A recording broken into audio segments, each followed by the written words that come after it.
guyone wali ku jek mungkin. Kadang orang itu engkar ndak bisa. Yaitu tadi piye wae resmi teksnya Allah itu yaumana tu'kullu unasim bi imamihim. Nanti manusia dipanggil itu per ketuanya. Bukan per individu kesuwen. Jadi ada teori itu yang mungkin benar. Ya, teori itu yang mungkin benar karena kita nanti di mahsyar juga dipanggil ketuanya dulu. Jadi ya ma'asyarus syafi'iyah, Imam Syafi'i disuruh maju, ya ma'asyarul malikiyah. Karena ketua ini nanti yang menciptakan mazhab. Karena ada pepatah an-nasu ala dini mulukihim. Manusia itu ngikuti tradisi ketuanya. Mungkin coba orang Indonesia mbok bodoh, mbok ora, mbok pinter, mbok ora nggak Abu Bakar ya radhiyallahu anhu. Coba kalau tradisinya Syiah, mungkin Abu Bakar laknatullahu alaihi kan gitu. Ya kita tidak tahu, tahu-tahu begitu. Akhirnya kita ketiban apik karena menghormati apa? Sahabat. Artinya ketua itu penting, menciptakan suasana ketua itu penting. Coba kalau tanpa ketua, mungkin kita tidak punya tradisi, makanya dipanggil itu ketuanya. Paham? Makanya sampean milih ketua itu yang benar. Setidaknya orang ikhlas, misalnya rapati bener, penting ini gue ikhlas. Ngeri itu kalau pas sampean dipanggil nunjuk ketua itu, kemudian ketua partai, wah panggil pangeran bingung teman. Ketua sopo nyebut ketua partai. Ketua partai dia celok pangeran Melayu. Wah ngadepi pangeran meriang tetap. Paham ya? Jadi nanti sampean itu ditanya itu lewat nopo ketua. Terus ketua nanti itu ngecek ada nur yang dipakai alamat dia ngikut tindak. Nah yang paling ngeri ya termasuk Rasulullah itu nanti pakai standar itu. Inna umati yut'auna yaumal qiyamati hurran muhajjalin min atharil wudu. Itu kan ada tanya jawab sama sahabat. Kata Rasulullah, kamu tidak usah khawatir kalau saya meninggal saya itu baik. Hayati khairun lakum wa mamati khairun lakum. Saya hidup di antara kalian ya baik, setelah saya meninggal juga baik. Ya Nabi ya unik. Amma hayati fali asunna lakum as-sunan. Kalau saya masih hidup berarti saya bisa meneladani kamu melakukan beberapa sunnah, beberapa tradisi. Sunnah itu tradisi.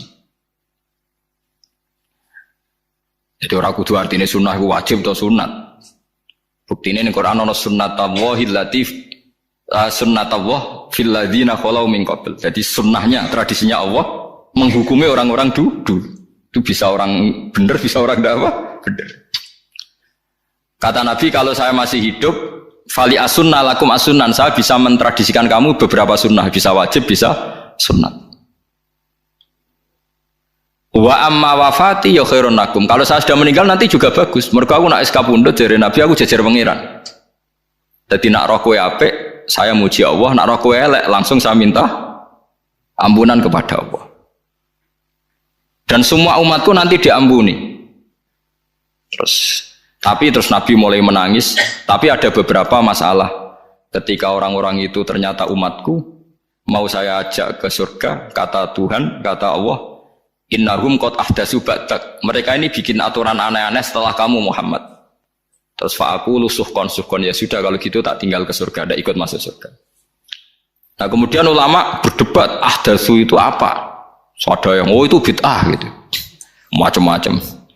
Kalau ulama Sunni ahdatsu itu ya bid'ah ibadah mahdhah. Jadi misalnya orang melakukan sholat duhur kok 6 rakaat itu kan wong nganggur papat es kesel kok malah muni 6 itu.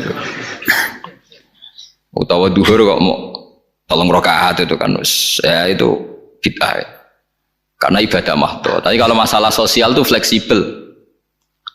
Fleksibelnya adalah misalnya dulu Nabi naik unta, orang yang anti bid'ah juga naik Innova. Padahal dulu naik unta. Orang-orang yang poligami itu ya tidak nunggu istri pertama mati. Padahal dulu Nabi poligami setelah Sayyidah Khadijah meninggal. Ya mereka baik-baik saja. Alasannya poligami sunnah Rasul. Padahal nak detailnya sunnah Rasul poligami setelah istri pertama meninggal. Jadi kayak Rohin itu belum boleh. Istrinya kan masih hidup 2 dia. Tapi sudah.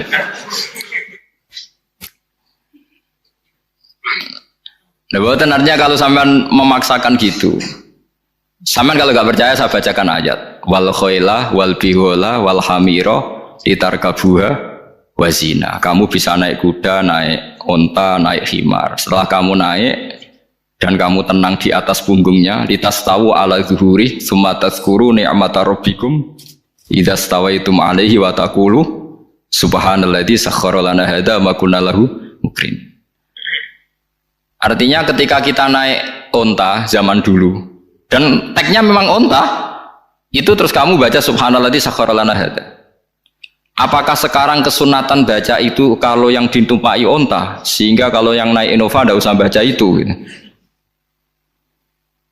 Wah, aku numpakku ora onta kok dadi ora usah maca subhanalladzi wa sakhkhara lana. Dhisik Nabi maca iku mergo numpake onta. Ya ngajak goblok bareng to, mosok umat tepuk kanthi begitu tuh.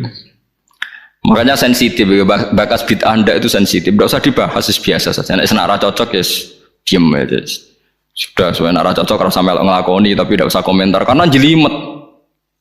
Saya pernah ditelepon orang, dimaki-maki. Orang Sidoarjo. Padahal wong Jawa Timur loh, ya aneh.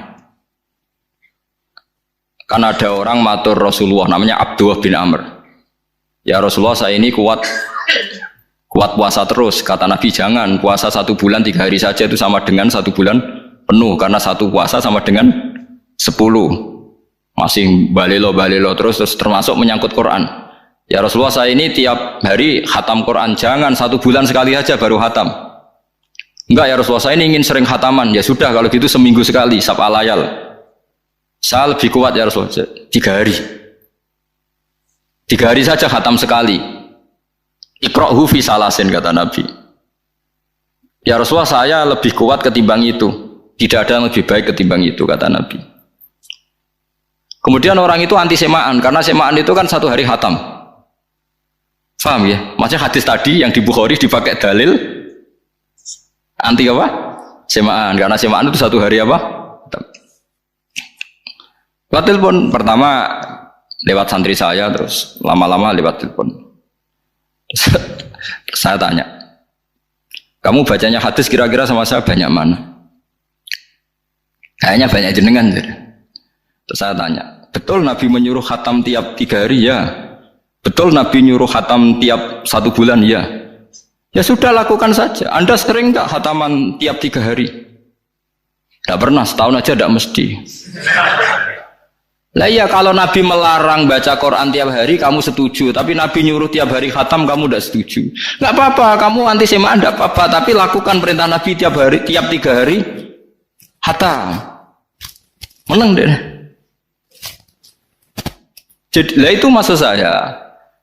Anda tidak apa-apa milah-milah bid'ah sesuai versi Anda, pemahaman Anda, tapi yang fair. Kalau Anda anti semaan ya harus tiap 3 hari khatam, karena dawuh Nabi iqra'hu fi kulli salasin. Tidak juga kan, mereka juga orang yang nggak jarang baca. Jarang baca apa?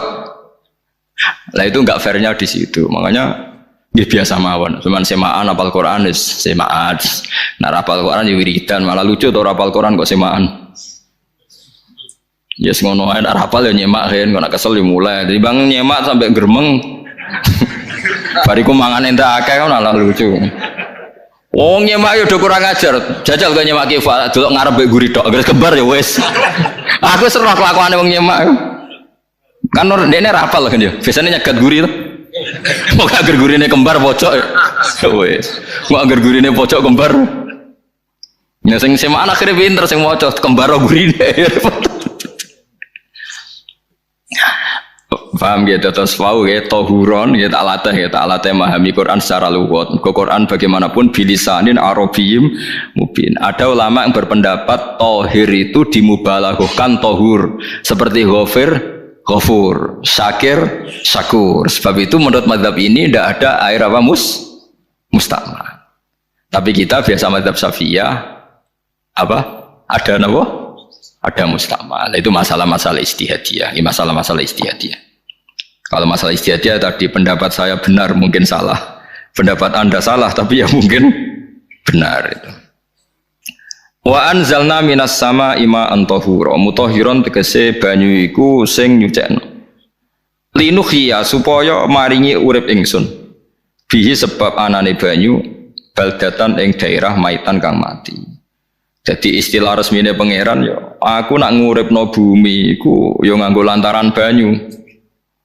Jadi ojo mbok soal pangeran kok butuh lantaran. Waduh serepot. Mung Qur'ane pangeran dhewe mistilahno aku nak nguripno bumi lewat lantaran. Banyu ya rasa mbok jero-jerokno. Pangeran kok butuh lantaran. Ya usah lantaran lah ya iso, tapi nek Allah nganggo lantaran ya oleh, ya aja terus Allah kok nganggo wasilah. Wah ya malah kacau. Ora usah ngono-ngono, ora usah mikir. Pokoke Qur'an diwaca ora usah dipikir, pun iman nonton mawon kok repot. Iman kok napa? Kok repot. Linuhya supaya ngurip-ngurip sapa ingsun bi sebab banyu baldatan ing negara atau daerah maitan kang mati. Jadi sampean jangan mengatakan kalau Allah untuk menghidupkan bumi butuh air, ya keliru. Allah itu tidak butuh apa-apa. Allah itu tidak butuh apa. Tapi kalau Allah punya sunnah, punya adat menghidupkan bumi itu pakai air, ya Allah jangan kamu atur. Kira pangeran kok ngatur. Itu kan ada cerita di kitab-kitab itu termasuk di Ihya ini. Nabi Musa itu sok dekat Allah. Jadi nggak mau mimik obat. Membuktikan bahwa Allah itu tidak butuh wasilah. Akokir itu maknanya obat-obatan yang dari herbal, itu bahasa Arabnya apa? Al-akokir. Dia setiap konsultasi sama dokter disuruh minum herbal itu. Enggak mau dia. Enggak, saya akan disembuhkan Allah langsung, enggak usah lewat obat apa herbal katanya. Tiap dokter ditanya jawabannya sama. Oh, dokter goblok. Kamu belum tahu ya kalau Allah itu tidak butuh wasilah. Malah marah-marah dia. Akhirnya dia konsultasi langsung ke Tuhan. Apa betul ya Allah saya butuh minum akokir? Terus, lah kata dokter gimana? Karena herbal itu fungsinya gini-gini. Terus, Musa, sehingga fungsi herbal ngono iku sapa nggih jenengan. Lah yo aku gawe fungsine ngono kowe ngombe kok ora gelem. Sing gawe ku ya aku. Jadi sing gawe bodrek ku nak kowe ngeluh, bodrek mandi sing gawe ku ya pangeran, rumangsamu sapa? Sing gawe ruhe nak berkelon lego ya pangeran. Mangsamu sapa? Umane bojone ayu kan. Ah, wis pangeran ora usah aku isin gengsi, ora usah ngono. Kalau muni elek dibanding bojone ning swarga, nek ning donya ya ayu, nguruhin ya diselera kok udarane. Paham gitu? Terus itu masalah yang enggak akan selesai la yaumil kiamah. Jadi ada cara pandang langsung Allah itu ya bisa. Tapi misalnya ada sunnatullah ya jangan kamu tentang. Termasuk Nabi Musa akhirnya Nabi Musa mau minum, setelah minum sembuh. Terus ketika sembuh diberitahu Allah, memangnya kenapa kalau minum obat itu? Obat itu ada khasiatnya yang bikin juga Allah. Kok kamu hindari itu alasannya apa? Wong yang bikin juga Allah. Makanya kalau kamu percaya wasilah, kalau terpaksa percaya, kamu harus yakin bahwa nomor satu adalah Allah Subhanahu wa Ta'ala. Kalau kamu takut orang itu syirik, ya gak apa-apa, kamu lawan, harus kamu lawan. Memang selera kamu begitu. Kamu harus tidak usah ikut pakai, wong kamu khawatir, tidak apa-apa. Jadi sing khawatir syirik, kira usah nganggu ali-ali, kira usah nganggu ake. Tapi sing seneng dagangan, ya nganggu. Orang usah jimat-jimatan ini niati, napa booming nonton mawon niati tak. Kulo nu diakek larang, sedurunge rame-rame akek. Barang akek kerame terus buatan kulo nggo, wah darani murah repot. Nggih kula mboten sombong. Dulu akeknya bapak itu zaman Bapak Sugeng itu pernah ditawar ditukar mobil. Zaman itu mobilnya seharga 60 juta. Dan itu wasiat bapak untuk saya. Saudara saya sepakat itu untuk saya. Dulu kadang-kadang tak pakai. Setelah akek booming terus dikira ini yang gelondongan berapa kilo. 25.000 muruah camah cara Jawa camah tidak pernah tak pakai. Saya yakin ikut turun itu akek-akek yang mahal itu. Karena dikira yang produk ya yang masal itu yang paham gitu. Terus sampean biar tahu duduk perkara ini. Jadi tohur ya tohuron itu sifat mubalaghah. Tapi kalau dalam mazhab Syafi'i tohur itu ismul alat. Jadi tidak maknanya mengulang-ulang sehingga Imam Syafi'i tidak membolehkan wudhu pakai air apa mustamal. Lah menurut hadis kayaknya benar Imam Syafi'i secara lahir. Karena Nabi ngendikan sisa air wudhu itu membawa dosa Anda. Kata Nabi, jika seseorang wudhu maka kotorannya keluar dari ajfan, dari telapuk mata, dari apa, sampai keluar dari mimbaini adzofirih, sampai keluar dari bawah-bawah apa? Kuku. Sehingga kalau air ini sudah membawa kotoran dosa Anda, berarti air ini kan sudah menjadi air kotor. Andai kan Anda mukasyafah, maka air ini sudah penuh dengan kotoran. Nggak mungkin air yang sudah penuh kotoran dipakai wudhu lagi. Itu cara berpikir Imam Syafi'i. Ya sama ikut mana ya? Ya gampang kan kalau keadaan normal ya ikut Syafi'i, kalau air banyak, kalau tidak normal ya ikut mazhab yang lain kan gampang. Gitu aja kok repot.